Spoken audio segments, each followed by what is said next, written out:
Welcome to Hot Topics. Our subject today is voltage drop problems and do we need to increase the size of the equipment grounding conductor if we increase the size of the ungrounded conductors? And what do we do about the neutral? Do we need to increase it? Now, we know that in the illustration that we're reviewing, in the note 2, it refers us for voltage drop requirements to see 210.19A, informational note 3, and 215.2A1, informational note 2. Now, 210.19, you know that's branch circuits, and 215.2 is feeder circuits.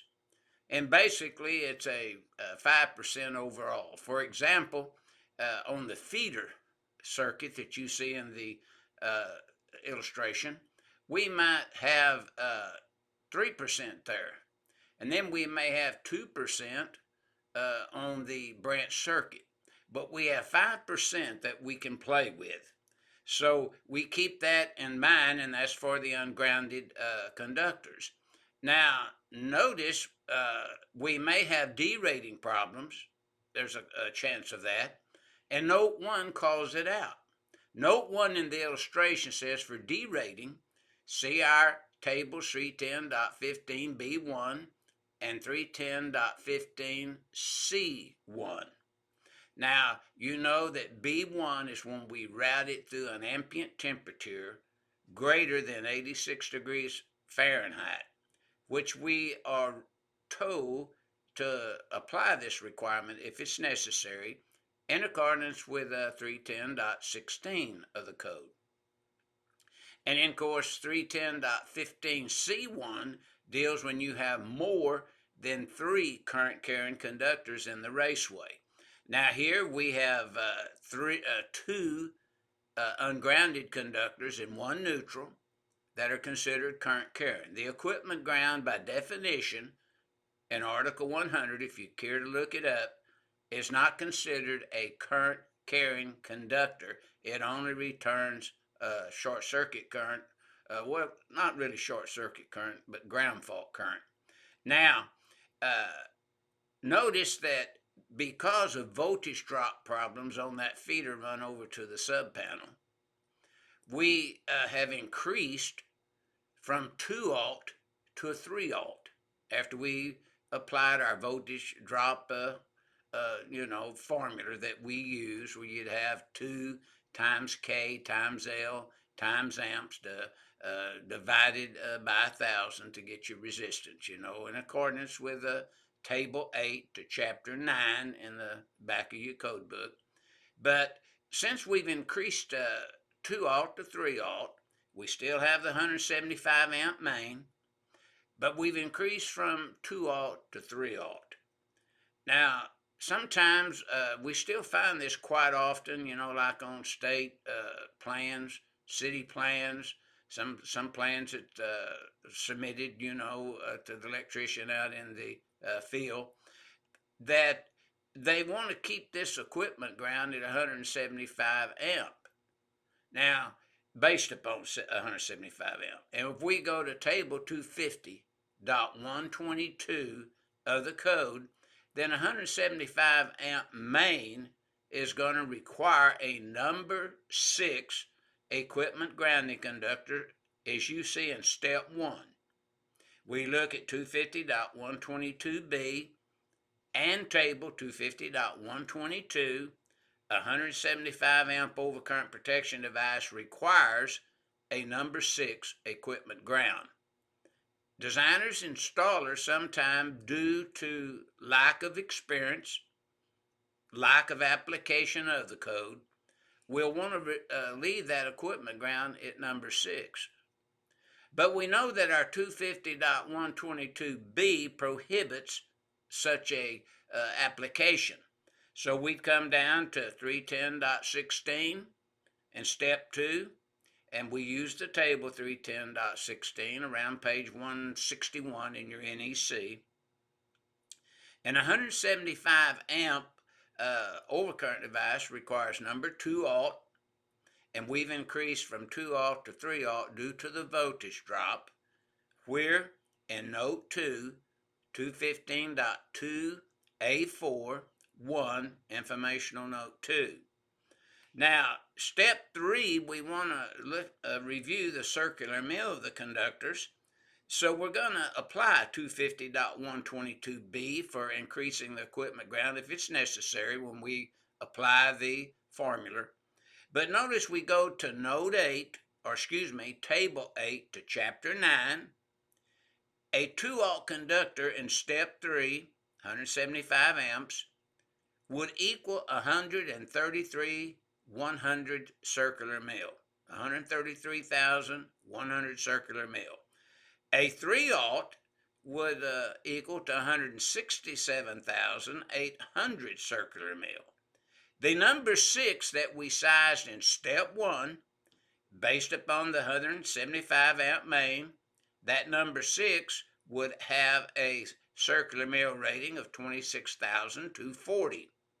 Now in Step 4, we're going to determine our multiplier. So we would take the 167,000, divide by the 133,000, and we come up with 1.2607062. So we're actually, what we're doing, we're taking the larger and dividing it by the smaller. So we have naturally the 3-aught is 167,800. We divide it by that 2-aught in Step 3 of 167,800, and then we find that we have a multiplier of 1.2607062.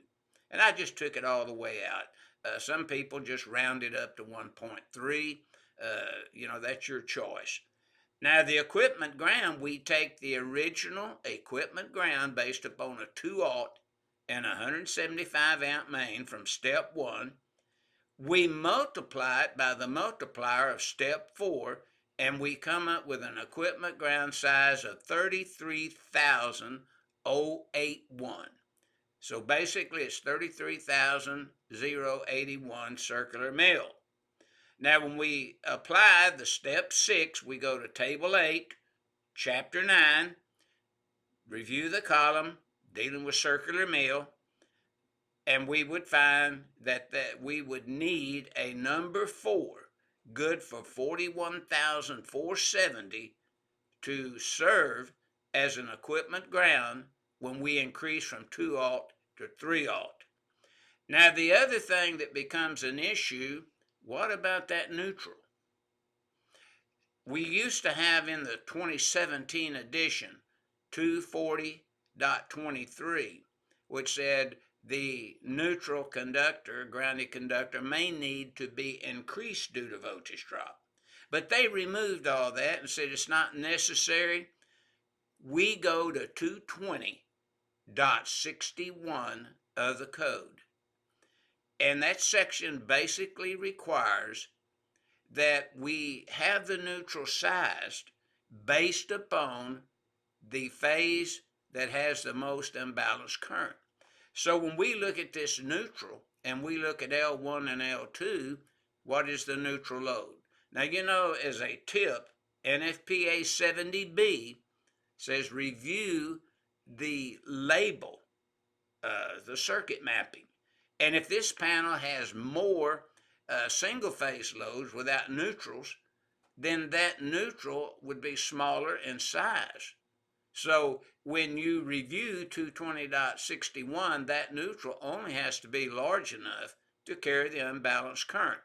Now, let's just say that you had 100 amps on L1, and on L2 you had 80 amps of neutral load, 220.61 calculated. Then you'd need an unbalanced load of, if you lost, say, L2 of 100 amp. You take the largest neutral calculated load for L1 or L2, and that size your neutral. And that would determine if you need to increase that neutral or not It's based upon the unbalanced load. So that's why they deleted 240.23, because you always wound up in 220.61. I think it's around page 77 in your code book. But yes, uh, most every time the equipment ground's got to be increased if you increase the ungrounded phase conductors, as you see in this illustration, increase in size in accordance with 250.122b if it becomes necessary. And that's what this illustration is illustrating to the designer or the installer when such voltage drop becomes a problem and you have to increase from the original calculated conductor, ungrounded, and you have to increase it to a larger size so that you'll have the proper voltage at the sub panel that you see in the illustration. And there you have it, in a nutshell, what is required by 250.122b as well as 220.61, and then, of course, for the ungrounded conductors, 210.19a, informational note 3 for branch circuits, and when you deal with a feeder, 215.2a4.1, informational note 2. Good luck, but this is exactly what has to take place, and this illustration will help you out. Now, if you want to get more information, more detailed information, then I suggest that you purchase a copy or download Stallcup's Electrical Design Book, Volume 2, Chapter 16, and you can read all about grounding and bonding that you would need to know about for design or installation. Thank you very much for reviewing this video.